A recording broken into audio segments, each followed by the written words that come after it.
Hey, welcome back to Pave the Way podcast, everybody. I'm your host, Greg Helbeck, and today I have a very special guest, Barbara Allen from my old neck of the woods, the good old Hudson Valley. So, Barbara, how you doing today? I'm good. How are you doing? I'm doing good. I'm doing good. Nice to meet you, I think, for the first time, I guess, virtually. Yeah. It's really great to have you on the show. I'll give everyone a quick background on Barbara.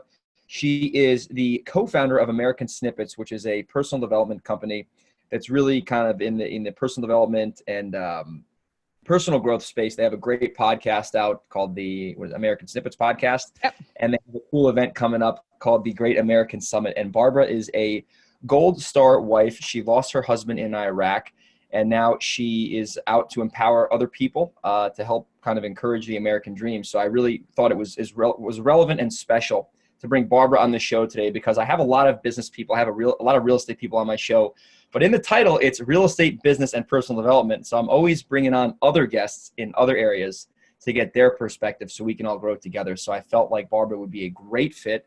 So Barbara, it's a pleasure to have you on the show, and I'm really looking forward to our conversation. Thank you. And as an aside, once upon a time I was a real estate agent Oh, too. no kidding. I didn't know that. Yes. In Oh, another life, I was a real estate agent. right And on, right on. yes. I'm So guessing in the Hudson Valley. in the Hudson Valley, yeah, right when the boom was hitting. So it was a wild time in real estate. It was a good time. Right, It was a right good on. time to be a real estate agent at that Oh, point. I bet. I think I was in middle school during that time. I was still playing Legos. So, All or I right. think, Thanks. Good yeah. for that one. That was back. Yeah, that was in '07. Yeah, that was a while ago. It was like, well, yeah. So somewhere around 2003, 2002, 2003, Oh my God. right up till 2005, I was a real estate agent. Yeah. Okay.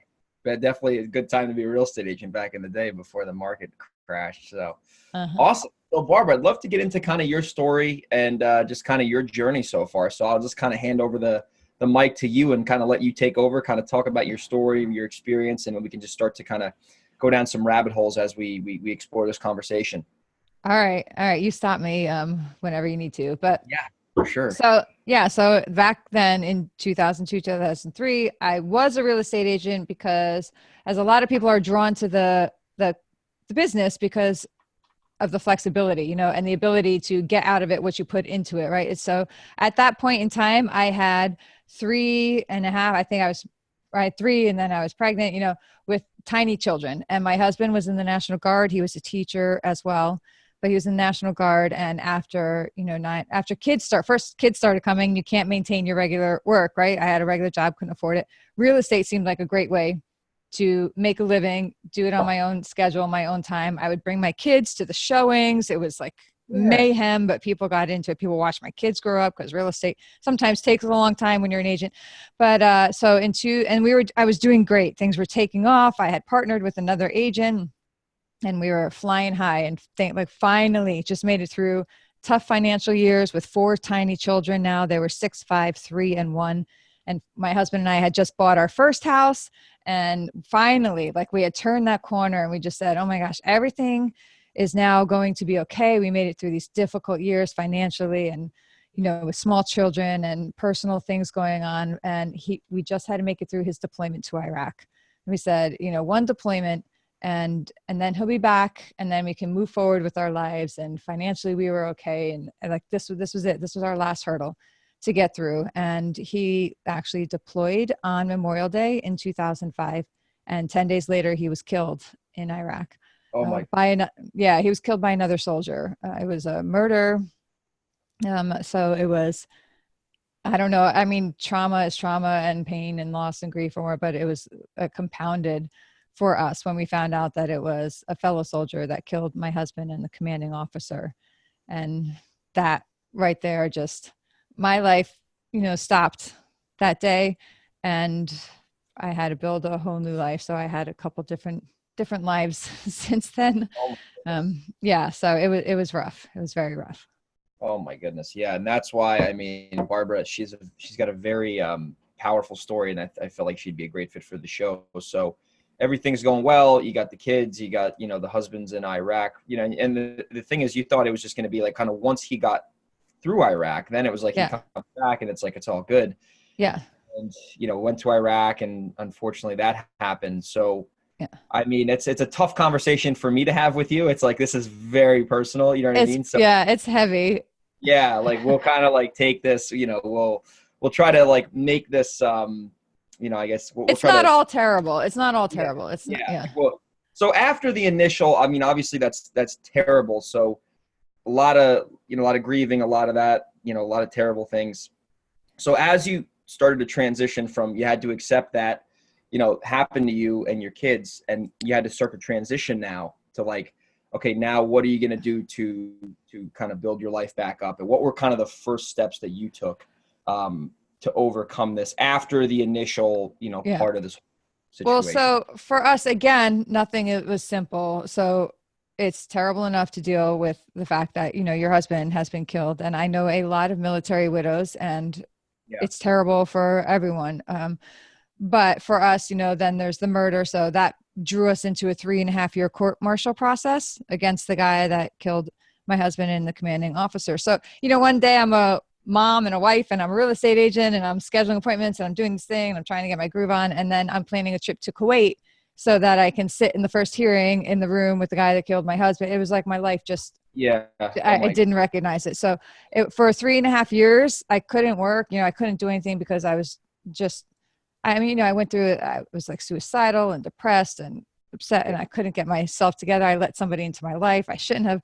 And then after 3.5 years, we sat in court and we watched the military acquit the person who killed my husband, and then found out that he'd offered to plead guilty, and they acquitted him anyway. It was like this cover up, this denial. It's just, I'm like, if it wasn't my life, I may not have believed it. Yeah. Yeah. So, I chronicled that, and part of me for healing was getting the story out. So I wrote my first book, Front Toward Enemy, that's what's inscribed on the Claymore mine, which was used to kill my husband. And I thought it was appropriate for this story. So I wrote that book. I wrote that story because the truth had not come out at trial, and I wanted the truth to come out. So I wrote that as sort of like an expose and real life factual. Plus I wanted people to connect with the story and feel it.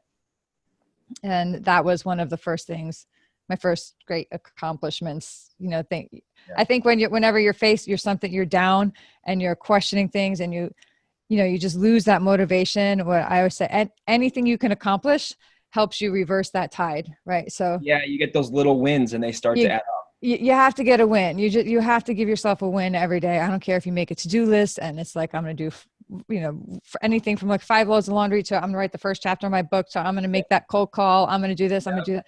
Like whatever you have to get a win. And for me, that was a big win, writing that book and getting that out.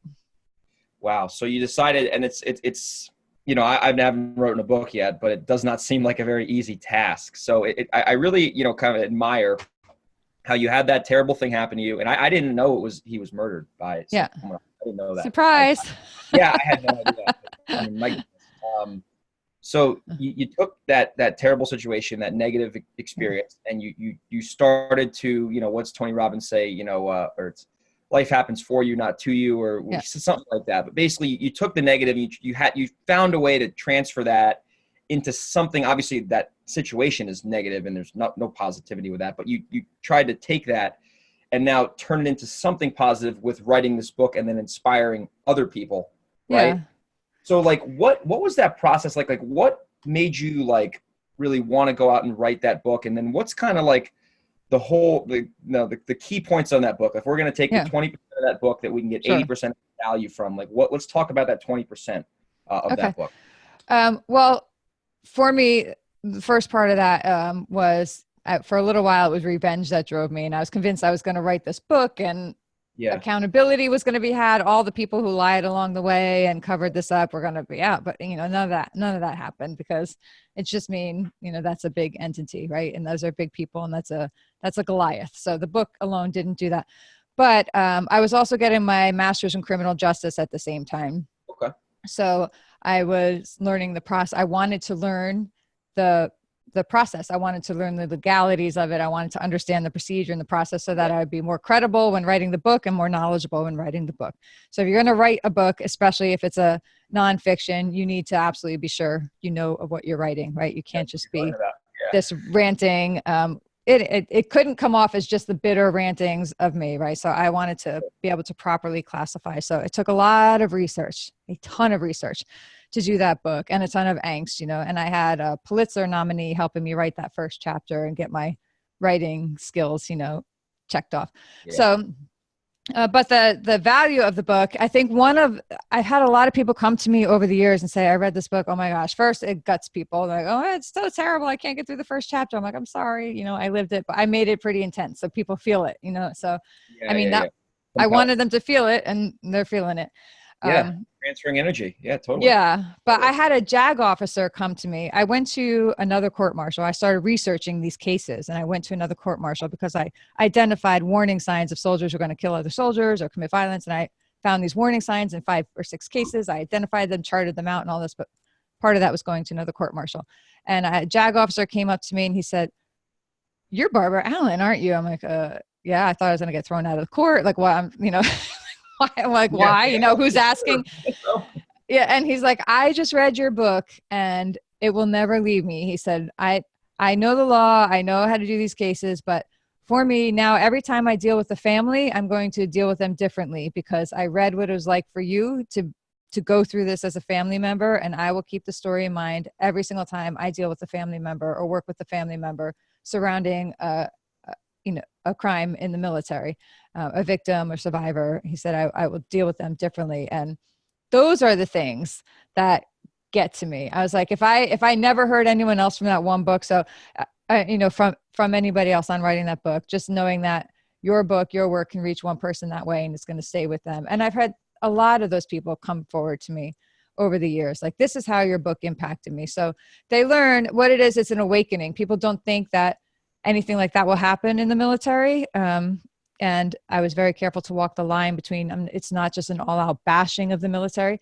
It is protecting those who are serving honorably from those who are in there who are not serving honorably and who become a threat, right? So it's learning how to identify a threat and act upon it. And this is the consequence of what happens when you don't act upon all of the warning signs that were displayed in my case. I mean, literally the guy said, can I curse on your show? You can do whatever you want. I know, thank God. He's like, I'm going to fucking frag you. I'm going to fucking frag that guy, and frag is to kill. In the military, when someone's fragged, it's killed by another soldier, right? By a fellow service member.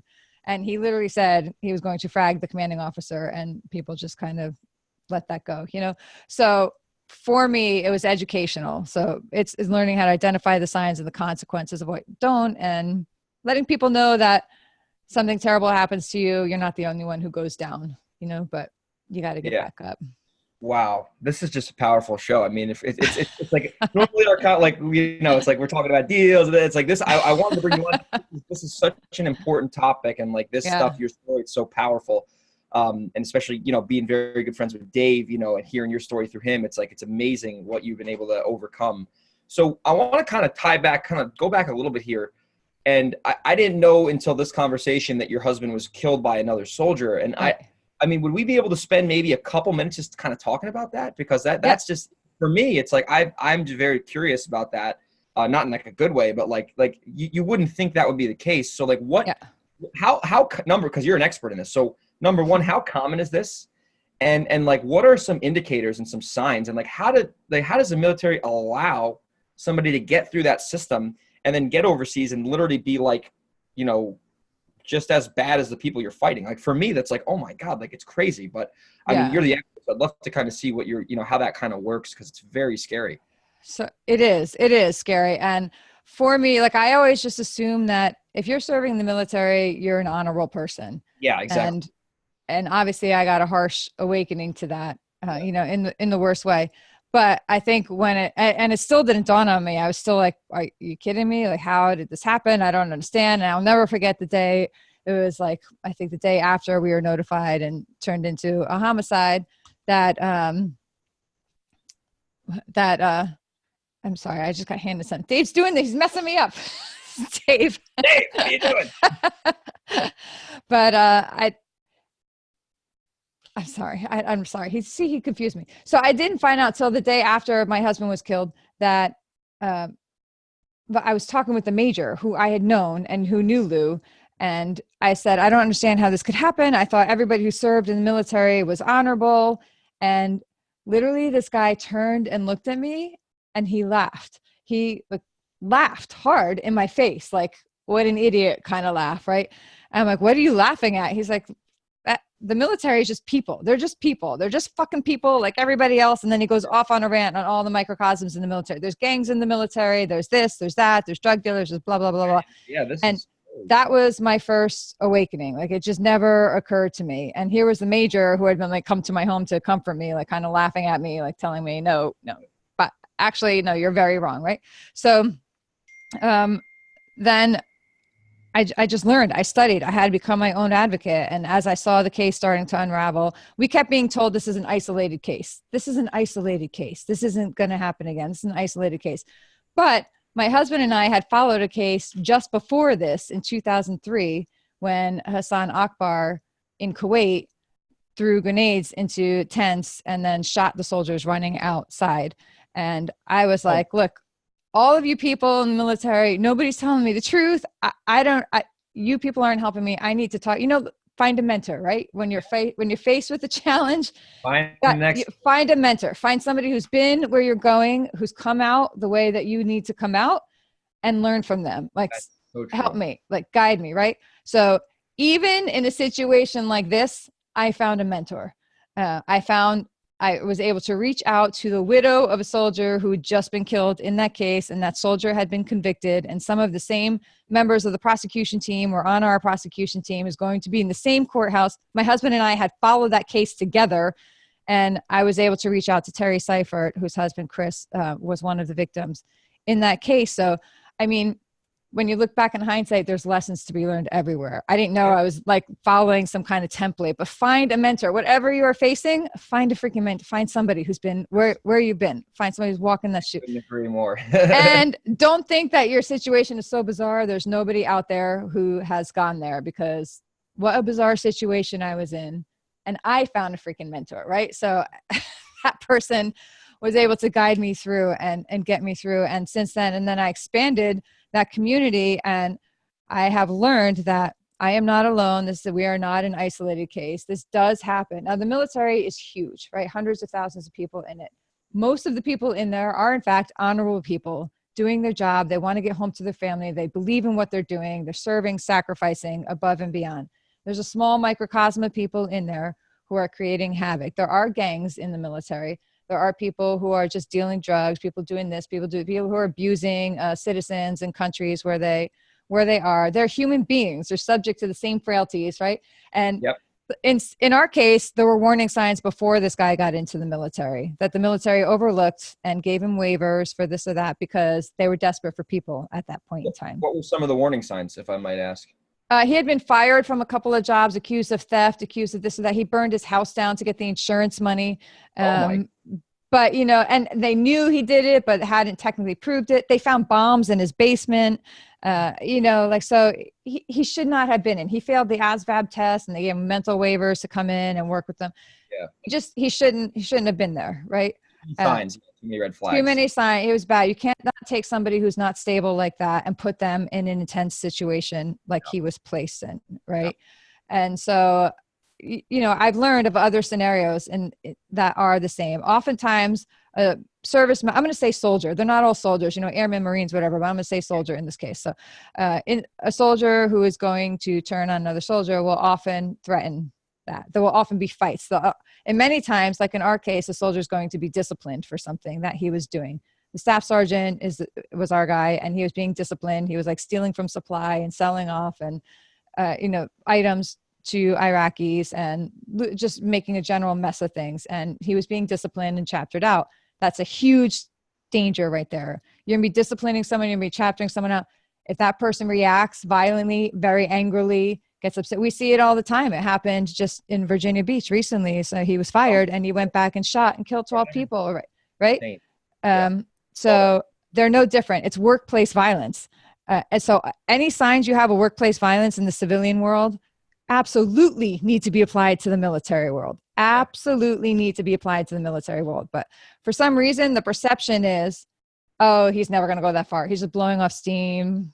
He's our brother, you know, he's not going to go. Some reason that people in the military, they cannot grasp that it's going to take that step, right? Because it's just this ultimate breach and violation of loyalty. And still the loyalty, they're like, that guy's crazy, that guy's this or that. I've had people come to me and say, we sleep in shifts in my unit because this guy is unstable. I had somebody else come to me and say, you know, my buddy or somebody in my unit, his wife approached me and said, hey, if my husband were to have an accident over there, I'll split the insurance money with you. I mean, they're people, right?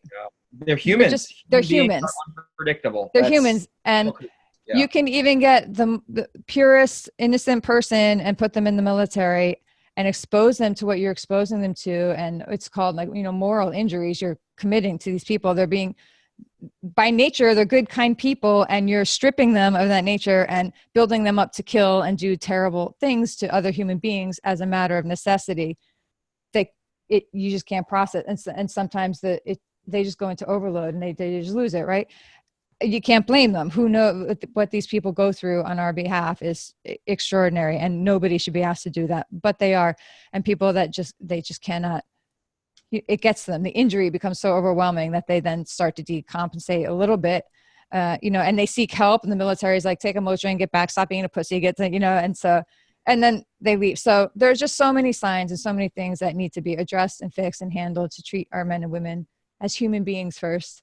You know, and recognize all those signs. And so there's a community out there, Military Families for Justice, and Cilla McCain is the forefront of that, and their families who have lost somebody to violent crime in the military.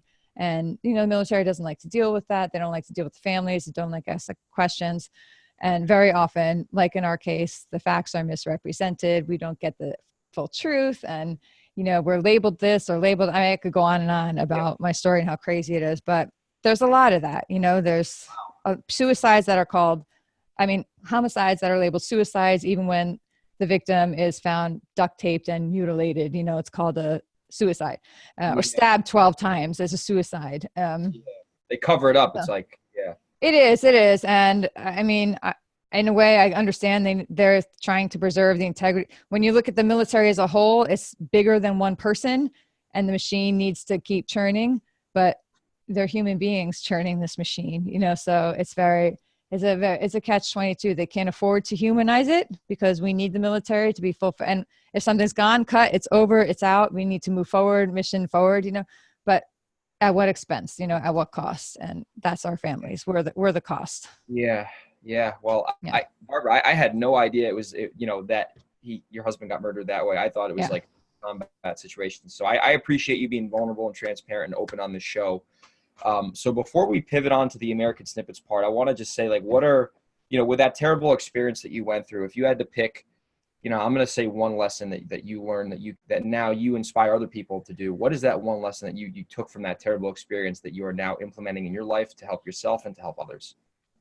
I think one of the first lessons I needed to learn was to find a way to not focus on 5 years or 10 years from now. You know, oh my God, I was 32. My husband was killed. I had 4 tiny children. And I was like, how am I going to be in 5 years, 10 years? How am I going to do this all? How am I going to function next month when they start school? How am I going to do this? How am I going to do that? Stop all that crap, you know? But if you're in something that's so intense and so immense, so overwhelming, if you're financially burdened, like you're just flattened, I'm going to lose my house. How am I going to do this? I'm going to get out of the house. How am I going to recover? Stop. Focus on what's immediately in front of you. When it becomes so overwhelming, stop letting all those 90 other things that you can't do anything about right this very moment. In order to get to, you'll worry about that later, right? Worry about that later. Like, you know, I fell and broke my arm, right, a couple months ago. And I also had to get something fixed the next day that I knew my arm, I wasn't going to be able to fix it. That didn't matter at that point. I needed to go get my arm fixed, right? So you're going to figure this out, right? Whatever's broken, you need to triage it. You need to triage your concern and your time and your worry and your energy. Focus on that immediate step. Like, don't think about down there. Get this step forward and then take that step and then take that step. And that's going to give you a win. right? So you're going to not let all of that stuff bother you. You're not going to let that weigh you down. You're going to say, nope, hold please. Like, Yep. crap over there. Hold please. Yeah. And Thank you're you. going to take that step forward and you're going to like feel a little bit, oh my God, I did that. So you're going to you're going to hold that stuff at bay. You're not going to let it get to you. And you're going to give yourself a little win. You're going to give yourself a little victory. You're going to give yourself a little strength and you're going to give yourself permission to stop and rest for a minute. And that's going to give you the win. It's all going to turn your mindset around slowly. Yeah. It's a slow fix. Right. Gradual. Yeah. That's a great answer. That's a great answer. So I appreciate you sharing that with everyone today. I think this is going to be a very popular episode because it's a little different than the traditional for my listeners. And I like bringing different guests on now. So let's transition now from, your story, your background. We talked about a lot of things that were very important. So now let's focus on American Snippets. Like, what is American Snippets? Why did you start it? Who did you start it with? And what's kind of your message and your goals with it? Because I listen to your podcast, the American Snippets podcast, shameless plug for you, and it's fantastic. Thank you. Great guests on there. So what is American Snippets? Why did you guys create it? And what is the mission for American Snippets? Because I'm a big fan. Thank you. Thank you. I love it. And as you know, it is not an easy job to commit to a podcast and to keep it going. So hats off to you two. It's not easy. It looks easy, but it's really not, right? Not easy. No, it's really not. It's really not. But so, Dave, my fiance, and your good friend. Yeah. Happens to be one of my best friends. Yeah, I love it. I like him too, right? Yeah. So, my world is the military, obviously. I have a very deep military network. And when I met Dave, I was working as a veteran services officer for my county. So even more enmeshed in the world of veterans. But I also always had this entrepreneurial spirit. It's what led me to be the real estate agent in the first place, right? Find a problem, solve it, fix it. Like I had the problem, I need to make money, find a way I could do it. Real estate was my problem. Like, at the 9 to 5, not really me. So I'm good. Yeah, no, it's just, for me, it's stifling. So I had that, but I never knew it because I'm not surrounded by it. I'm surrounded by, my family's teachers and this and that. And that's great. It works for them. Yeah, they love it. They love it. It works for them. They like knowing where they're going to be every, third Tuesday of a month. Like they like that and they need that. Me, not so much, right? So, so I had that. Yeah, I had that, but I never knew what it was. I just thought I was weird or crazy because that's what's different. I meet Dave. He introduces me to the whole world of entrepreneurs, all these events and people and possibilities and potential. I see him grow his business to where it is by himself. I see him mentoring people. I hear him coaching people on how to do that. I'm like, oh my goodness. And he, in turn, gets the military from me. He is now introduced to the world of the military. I never knew that people went through so much for this country. I never fully understood or, recognized or maybe even appreciated this so much. So it's like, like the entrepreneurship meets the military and it's a perfect blend. How are we going to do this now? And then what happened, the country just like collectively lost its mind and went apeshit on each other, right? Like everyone's cursing at each other and hating each other. And this country is doomed. It was like bad news, bad news, bad news, bad news. This is why our country's screwed. This is why you're an asshole. This is why you're an asshole. And it was depressing me. I realized I'm like, why am I so depressed? Within 20 minutes of getting up, I want to crawl back into bed. I'm depressed. It's because I was feeding myself all the stuff that's out there on the news and social media. And I'm like, these people are they don't know what they're talking about. This country is way better than that. There's so many amazing people in this country because I've met them. Me, in my own little life, I've met extraordinary people across the country. Why are these people not being featured?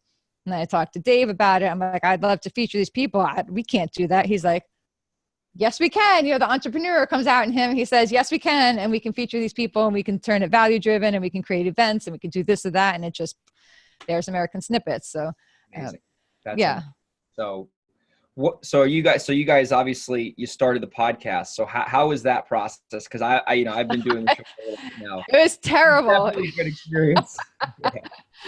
It was terrible at first. Like we didn't know anything about starting a podcast. What is it? Like ready, fire, aim, right? That's what we did. Like my middle name. Yeah. Ready, fire. So that was us to a T. We, logged in one podcast episode and launched American Snippets. Like, okay, we're good. We got one. Never do that. Anyone starting a podcast, don't just do it with one episode. Bank up like a couple, and then launch and have it set and programmed. So we're learn as you go. But now when we can look back to where we've come from. You know, we just said our 100th episode is going to be this week with my friend Taya Kyle, who I adore. She is the widow of the American sniper. So in some other ways, you know, another mentor, but a good friend, right? You can see where you've grown, and you just got to learn as you go. And we had an event that we ran for Gold Star Women, an entrepreneurial empowerment event that I wish I had. You know, it's one thing to go to like spas and have parades and dedications and monuments, but then you leave and you crash because that was an escape. You have to build a life you don't need to escape from, right? So, so we did that entrepreneurial empowerment event for Gold Star Women to give them a little bit of that oomph on their journey as well. Was that the one in Harriman, Barbara? Yeah. Yeah. That's literally like 5 minutes from my house. I remember, I'm like, I could hit a golf ball and hit this place right now. That's funny. Oh, really? I knew what it was. Yeah. It's right down the street. Well, you should have come over. It would have been great. We're not that scary. Right. I should have rolled over there before I moved to La Jolla. Now it's a little far for me. Yes, I know. And that was a good move, by the way, because it is dreary here in New York still. Overcast and gross. But yeah, so it just grows, right? Anything you do, you got to start small, like start a vision. And if you mess up and you fall down, like whatever, like go. So you mess up, right? You're going to mess up. I mess up all the time. Oh, yeah. Yeah. So you got to just keep going and grow it. And we've grown hugely and we're continuing to grow. Who knows what it's just very on our way. Yeah. Just to share with the listeners here. So, you know, when did you guys start the show? About a year ago now, or a little more than a year now? 2 years now. Time flies. Holy smokes. I know. So, they've had some serious guests. I'm just going to plug them for you. So Patrick Bet David, the Valuetainment guy, they've had Max Martini, they've had Sean Stevenson, they've had, so many good guests. Taya Kyle's going to be a guest on there. I mean, Kent Clothier, there's so many good guests. It's a great show. The guy the painter guy I listened to, that was a great show. Tom Verano, his story. Yeah. He's amazing, isn't he? That was incredible. So many guests. So if you guys have not heard, or guys and girls, I always say guys on the show. I do too. What the hell? Check out American Snippets podcast because it's really good content. Great people, Dave and Barb hosting the show. And I like how you guys kind of do it like my show. It's like, you don't just get entrepreneurs on. You get entrepreneurs, you get other people with interesting stories. You got Gold Star wives. So you're bringing it all together because at the end of the day, it's really all about growth, right? We don't want to just make it one thing. We want to concentrate with different perspectives and we can take different things. So I really just tip my hat to you guys on what you're doing because it's very impressive and I'm a big fan. So Barbara, if we're going to start to wrap the show up now. So before we get into kind of like your final tips for the listeners here, I know you guys have an event coming up, I believe in Washington, D.C. I think is it in 2020? I think it's a little ways away, but would you mind sharing with everyone if they were interested and maybe getting more into your world, like how they could attend that event if they thought it was a fit? Yeah, it's great. Thank you for asking. The Great American Summit is scheduled for April 2020 in Washington, D.C. And so it's what we do at American Snippets. It's like personal and professional development and achievement blended with patriotism, right? It's we hate that patriotism has been politicized. So we're extracting politics from patriotism and throwing patriotism back out there and putting it into what we do because, patriotism, I think, is a common core that we all have, is a common value. It's the one common ground that we all have. And I don't want to see removed. Like, let's all step here together. You can have your views. I'll have mine, but we're all we're going to start here. Right. So so patriotism is a big part of it, but we are bringing in people. Most of them we have featured on American Snippets. And so there's a couple different people that are going to want to be at this event. First type of person is where I was years ago. You want to do something. You feel like maybe your life is just stuck, or maybe you feel like you made a mess of it. You have no idea. You have all this fire, this passion, this spirit. You want to do more, but you have no idea. You've never been introduced to this community. You've always been told it's not possible. People tell you you're crazy, you're weird, you're this, that. You're going to come to the Great American Summit. You are going to meet an entire community of people who not only feel like you do, but are acting on it. And they're going to show you how you can act on that. Every speaker up there is going to have their own story of how they went from that idea, that passion, that burning, to creating it into something tangible and build it. Some of them have built hundreds of $1 million companies, crashed and burned and built it again. Right. So but they're going to teach you something. And so you're going to be inspired by their story, and they're going to teach you how to do that, do what they did, and take those lessons and put them directly drop them into your life and do it too. And the next are going to be people who maybe are like where we are, who have done it, made that leap and ready to go up another level and need to make those connections, those networks, need to get that little insight. They're going to come, and they're going to probably be the ones that buy our Patriot Pass tickets that are the higher level, that allow you to meet and mingle with our speakers directly and each other, and have the VIP, like kind of networking, brainstorming events, so that you can work together and create that network and take your business to that next level and come. And I'm so excited for it. Super excited for it. We're going to donate tickets to law enforcement, military, first responder families. The event is entirely a nonprofit. Everything's going to be donated back to charities that we have supported and featured, because another proponent is that the American dream, life, liberty, pursuit of happiness, but also the responsibility to give back and do that same for other people. So we're encouraging people to give back, and we're leading by example. So everything's going to be donated back. That's amazing. And if people wanted to find out some information, what's the website? I'll put it in the show notes, but what's the website for that? Thank you. Go to americansnippets.com. We're going to have that link up there on that site that you can just find that information on the event directly from there. Great. Well, Barbara, thank you so much for being on the show. I'm pretty pumped that we got to have this conversation, not because of the negative things, but I've really never connected with you before. I'm very good friends with Dave, and I think we've maybe seen each other once or twice, but I think to make the connection, I think the last time I saw you, it's funny, I did my first real estate deal. This was like almost 4 years ago, and I did it with Dave, and I think you were in the car, but I was probably too shy to say hi. So I think it was freezing, and I was like, I am not getting on this. The house was covered in mold. It was moldy. Yes, I remember that. Yes, that's right. That was the house. Good times. First real estate. It's crazy. I drove by there a couple of weeks ago when I was back in New York doing more deals. And I'm like, oh my God, like 4 years ago, this was like crazy to me. And it's like, it's amazing what you can do if you just, like you said, had huge growth in 4 years. You've exploded in 4 years. Yes. Yeah. You're a great example of what it's like someone can do. Wins every day. You can do some cool stuff. So Barbara, if you had to leave my audience here, who greatly appreciates you, by the way, with one more tip on what you've learned, whatever you want it to be, if you had to say, here's some of my best advice, because you have a very unique experience. Yeah.